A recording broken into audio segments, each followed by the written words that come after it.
Alrighty, so today we're sitting in front of a bunch of copper cutters. What is the best way to cut copper?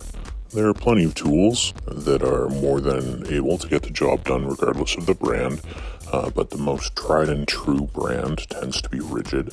So this is a piece of type L copper, which is considered commercial grade, and we're going to cut a few pieces here. So the first cutter right here is the number 15 Ridgid cutter. On the cutter itself it says 3/16 to 1 1/8.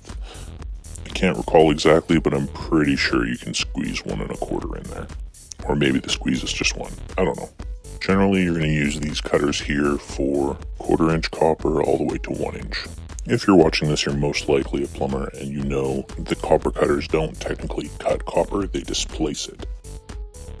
So we're just going to put that cutter back quick, and I'll just show you the end of the pipe. You can see that there's a little bit of a burr on the inside, and you'll have to use a reamer to get that out. Here's the factory finished end, and you can see the difference in diameter. The end that's being cut with the cutter looks a lot thicker, but it's just displaced copper. So once it's reamed, it will look the exact same.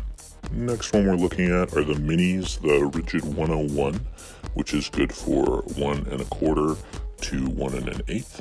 These cutters are specifically good for tight areas. So if you have two pipes and they have like a 3-inch spacing center to center, you might just be able to squeak them in there. See how they can fit there?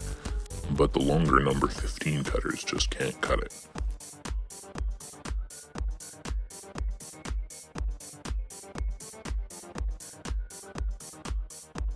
Nice things about this little guy is it has a small oval handle, which is a little bit easier to grip and turn on these small guys. It takes quite a bit more work to use this cutter, but in the right situation, this cutter can really save your butt.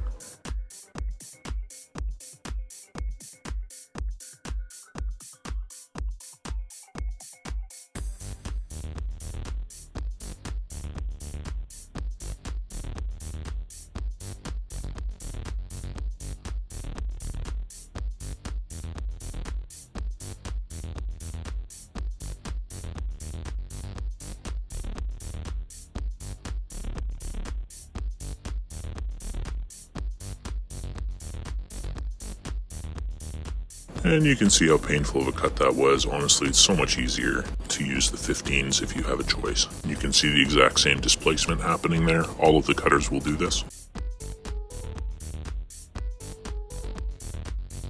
And last but not least, the number 20 cutter, which is good for 5/8 to 2 1/8. Generally, I'll use this for bigger piping or tail pieces, any kind of drainage copper, obviously up to 2 inch. You can actually squeak 1/2 inch out of this guy, but it's a little tight. The rollers do roll, but not as well as you'd want. Next, we're going to take a look at the copper tubing cutter by Milwaukee. If you get this, you're going to save yourself so much carpal tunnel. So many scenarios, this is the easiest choice to use. But quite honestly, it's good to have all of these tools. So you just make sure you don't get your fingers stuck in there, and you can see that there's a nice little light, and you can line up your cutting wheel with the exact spot where you're gonna cut it.